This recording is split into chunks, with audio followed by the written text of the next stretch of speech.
The most successful franchises share one thing in common. They're never satisfied with where the business is today. They're always thinking about the road ahead. That ambition is the fuel that drives growth, and Zoho's business software is the engine that gets you there. With the right technology, your franchise won't just run better, it'll move faster. Candidates will progress through the development pipeline more quickly. New locations will open on schedule. Decisions will get made based on better data and better insights. Zoho gives every size and style of franchise the power to move faster without breaking what works. Whether you're a single location operator building a portfolio, a multi-unit operator scaling across brands, or a regional franchisor growing into a national network, Zoho grows with you every step of the way. Built over 30 years, Zoho's software ecosystem can be configured to match how your franchise actually works. CRM, operations, marketing, HR, analytics, and more, all designed to work together from the start. The more of your business that runs on Zoho, the more connected it gets. Head to zoho.com/franchise to learn more about what Zoho has to offer. That's zoho.com/franchise. And now, back to the show. Welcome to the Multiply Your Success podcast, where each week we help growth-minded entrepreneurs and franchise leaders take the next step in their expansion journey. I'm your host, Tom Dufour, CEO of Big Sky Franchise Team, and as we open today, I'm wondering, how does getting in tune with your own emotions play into the effectiveness of your leadership? And how might it impact your relationships? Well, our guest today is Randy Lyman, and he talks through what he calls the third element. Now, Randy is a physicist, entrepreneur, and expert in emotional intelligence, known for merging science, spirituality, and human transformation. Over a 40-year career, he's built multiple eight-figure companies, including an Inc. 500 business, and holds several patents. You're going to love this interview, so let's go ahead and jump right into it. Good to be here, Tom. I'm Randy Lyman. I am an author and corporate coach. My company is The Third Element. I'm all about helping leaders find ways to connect and create more success and more fulfillment. I appreciate that. And I'd love to talk about some of these ideas tied into your company name. You've written a book called The Third Element. Let's just start there. Well, until 36 years ago, I was completely left brain. I was all about education and hard work, and I shut off my emotions so I could focus on being successful. And eventually, I met a woman, actually, 36 years ago, I spent 3 years with, who introduced me to the unseen aspects of the human experience. And I became aware of my emotions. I became comfortable with my emotions after working through a lot of challenges around anger and disappointment and all those things. And I've come to realize that out of the three different categories everything in the universe fits into are thoughts and information, our physical body and the physical world, and our emotions. Our emotions are really the most powerful, not for making decisions, not for manipulating, but when we become aware of our emotions, we can experience the wonderful emotions in life, and we can deal with and work through the negative emotions that hold us back in business and in our personal life. I'd love for you to talk a little bit maybe about your journey or some of the things you've learned along the way to help with this process. Well, I can tell you for sure, it's never easy. It's not always fun. It's usually messy, but it's absolutely always worth it. So as I worked through my negative emotions and I became more clear and calm in the present moment and was able to interact with the world, especially the people I worked with, from a better perspective, then I achieved more success. But what I realized a couple of years into my spiritual journey was that nothing is random. And the law of attraction, as physics explains now, and we can get into possibly, every moment is created for us based on the harmonic resonance of our thoughts, the resonance of our actions, and our unfelt emotional wounds. Emotions are bigger than time and space.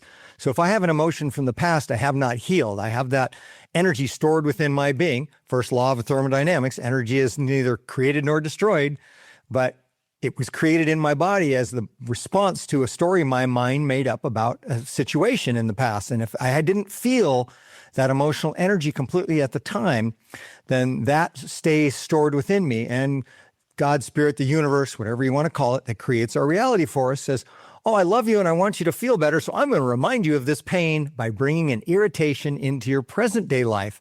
And when we don't understand the connection between our present day irritations and the opportunity to heal and look at ourselves, then we just get frustrated and try and change the outside world. But the real power is when we become aware, self-aware of our own emotional wounding, work through it in our own time, and can release that, then we become a more clear, caring, compassionate person and a better leader. Let's talk about it. Let's dig into some of these a little bit and go a little bit deeper here to share a little bit about what you mean based off of what you just answered. Well, let's start with nothing is random. So I absolutely believe, based on tens of thousands of experiences and observations, and I'm a physicist by education, so I look at everything still from a point of view of science and experiment and cause and effect. The reality, the physical reality we live in, science has already proven that this is mostly space. It's energy that's playing the part of matter for us. The double slit experiment from 1927 explains this. People can Google double slit experiment. And they can also look at Heisenberg's uncertainty principle. Same year, 1927, but they happened unrelated, but happened to happen at the same time. So it says that energy acts as a wave until it's observed. Even just by being observed by the human eye, it suddenly now acts like a particle. So what you and I are experiencing in this limited 3D reality is really all fluid, and it's playing a part for us in our personal growth. We are spiritual beings on a human path, playing the game of being human. And so the physics, again, tells us that everything is created in the moment for our experience. And in science, we learn about opposites attract through electronic charge and such and magnetic force. But really, like attracts like through harmonic resonance. And that's what applies through the law of attraction. And people talk about manifesting. Well, I can think of this. Well, great. Our thoughts are part of it. Our actions are obvious. If I walk into another room, I manifested being in that other room. But the part that's not so obvious and that I find most powerful is, again, the unseen emotional wounds from the past. When you talk about the harmony coming together. Resonance, harmonic resonance. Harmonic resonance. Thank you. I knew I was not going to say that correctly. You get these two pieces, your thinking, your actions, but then you have these emotions or these emotional components that are maybe hanging in there, leftover wounds, like you said, maybe from childhood, maybe from a past relationship, maybe from a first marriage or trouble with kids or parents or whatever, right? There might be something lingering there. How does all of that work together, and what does that mean, or what is that saying? Even if two of them are completely in alignment with what we want in our reality, if the third one is contrary to our goal, then it gets in the way of our goal. And it's like a three-legged stool. You can sit on a three-legged stool. You take one of the legs away and it just doesn't work. And that's the way it is. So I found that no matter how well I focused my mind and planned, and no matter how hard I worked, I still had limitations that often I was able to overcome those limitations by using some of the techniques I share in chapter 7 in my book, The Third Element. There's 14 different techniques in there, and whatever works for any of the listeners or viewers, then that's great, whatever works for them. So I work through breath work, EFT tapping, writing lists, journaling, whatever that is. And so my approach is I'm going to dive into that emotional wound as deep as I can. I do not avoid it. Yes, it can hurt. Yes, it's painful to look at our emotions, and our mind, our ego wants to avoid physical pain, and it wants to avoid emotional pain. In the book, I explain how all this works, because when the mind can partner with our higher self through our intuition, through the inner child and our emotional wounding, and it can partner and be part of the process, then it's willing to guide us through exercises that'll take us to the pain and release the pain. It's not about being in the middle of the pain. It's not about just touching on the surface. This is about truly embracing the experience that we were meant to have when we first had that emotional reaction to a real life situation. If we're experiencing these emotions, and you mentioned one of these 14 exercises that you can do, would you mind maybe sharing a couple others that might be worth sharing or talking about to give an idea of some of these other things that you can work through? So in order to work through our emotions, we have to be in touch with the physical sensations in our body in the present moment. Our mind is disconnected from our body, and our emotions only come through our physical body, physical sensations. It's just the way that we're wired as humans. So if we can find anything that takes us to a place of quiet or distraction, where our mind is not trying to hijack the process in the present moment, and we set the intention on healing the emotions, they can come through. So another one that really works well for me is gratitude. Whether I sit down and I write out the things I'm grateful for, or I take a walk in nature, or I can take a walk in a city street and I start looking for beauty, and maybe I see a weed coming through the sidewalk. And I think, holy cow, life found its way out into the world, even in this environment. So gratitude takes me there. For some people, it's working out, exercising, running, punching a punching bag, singing.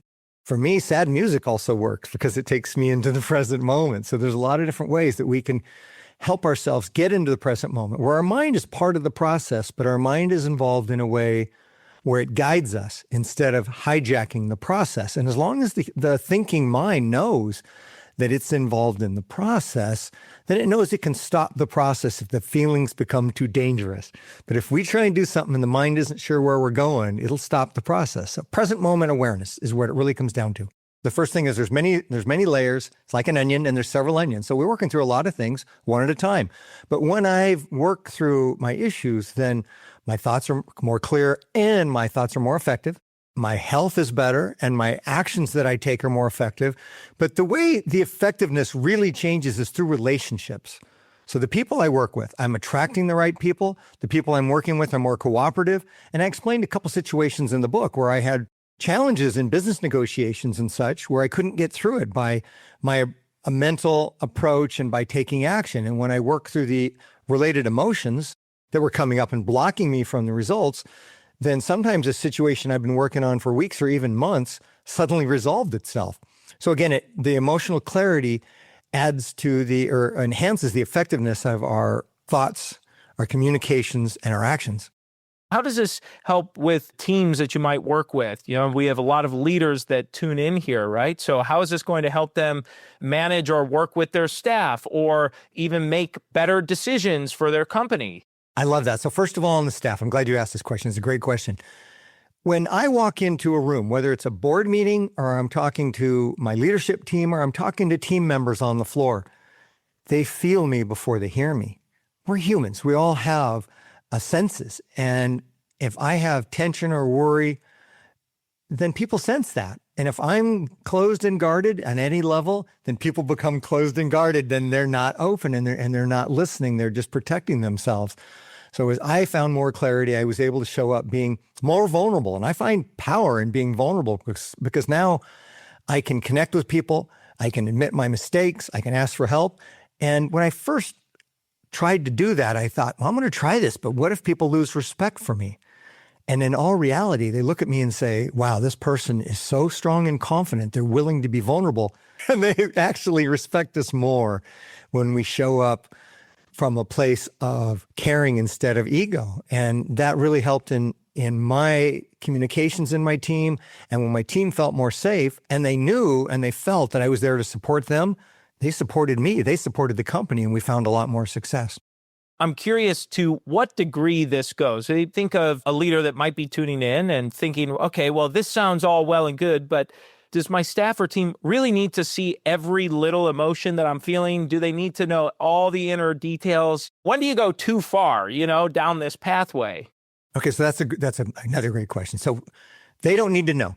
I do my personal healing work on my own time. Now, if I happen to be emotional in a meeting and it's pure and it's from a place of clarity and I'm comfortable with it because it's pure, it's honest, I'm human, then everybody around me is comfortable with it.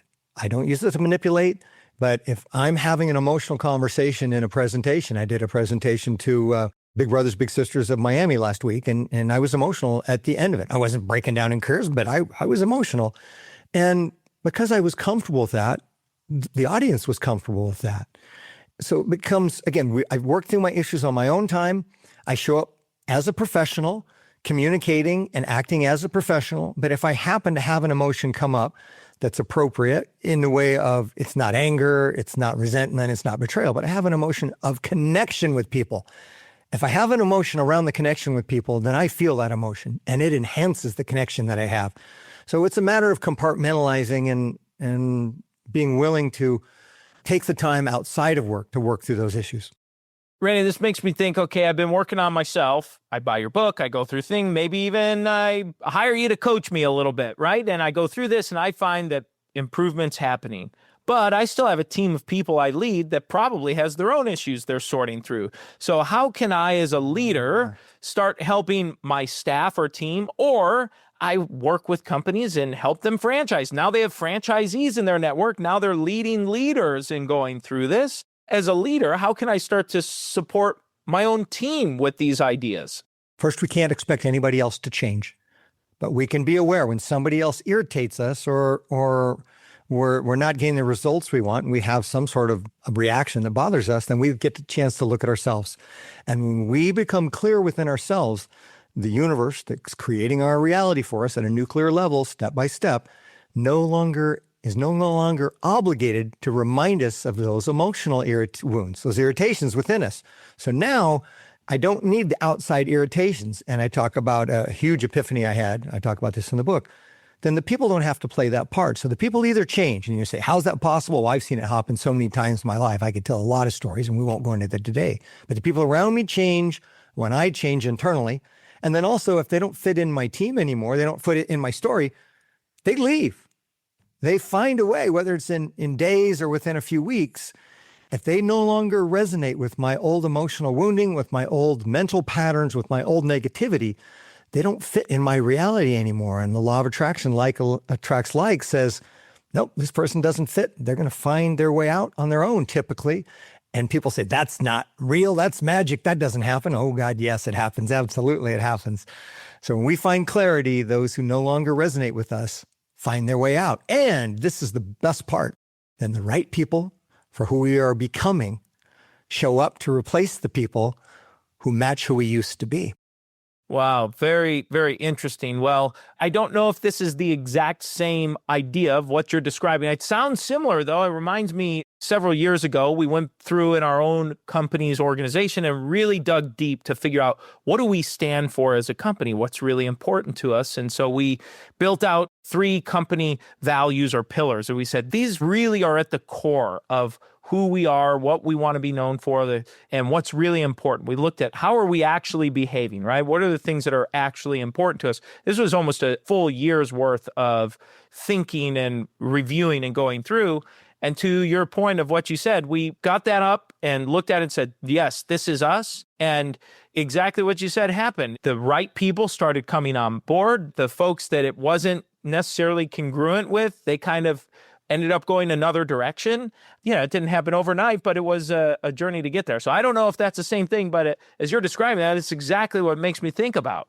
100%, because you became clear. You found clarity about what you valued, and then you brought your people and your organization into alignment with what you valued.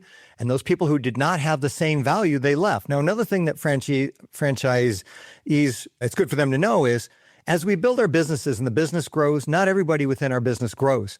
And it's hurt for me to have some good friends who they've left on their own. I've had to let them go because the business grew more than they were willing and able to grow. So we're going to lose friends. We're going to lose family members at times. We can still love them from a distance. But as we change and grow, those who are not growing with us, they can't be a part of the organization anymore. And that is not a bad thing. It just is. Well, Randy, what's a great place for someone to find out a little bit more about what you're doing, maybe get a copy of your book? How can they get in contact if they're interested in learning more? They can find my book and workbooks, The Third Element, and I have an emotional healing workbook that works great for leaders too. They can find that on major online booksellers and through my website, randylyman.com, RANDYLYMAN.com. They can find links to the books, other books I recommend, free tapping exercises, some free offers and things like that, and follow me on social media. My links are there, and Instagram and such is a great place to follow me, and LinkedIn. Perfect. Well, we'll make sure we include that in the show notes. And this is a great time in the show. And we make a transition. We ask every guest the same 4 questions before they go. And the first question we ask is, have you had a miss or 2 on your journey and something you learned from it? Yes, I tried to venture into different areas where I wasn't really qualified, and I failed, and I came back to my main core business. But some of those ventures off into other areas related to my business were successful. So I learned to take experiments even after the failures. Let's look on the other side. Can you share a make or 2 or highlight Yes. So one of our major suppliers was just giving us a hard time. So we made a product where it was the same, where we actually made improvements on their product. They cut us off. We were their biggest distributor in the US, actually in the world, on this particular line of products for 9 years in a row. But within a year of them cutting us off, we were making far more products by producing our own product and taking that to market. So it was a risk, but it paid off. Wow, that is a big risk, and great that that paid off. Well, the name of the show is Multiply Your Success, and we always ask, have you used a multiplier to grow yourself personally, professionally, or organizations you've run? Constant and consistent training.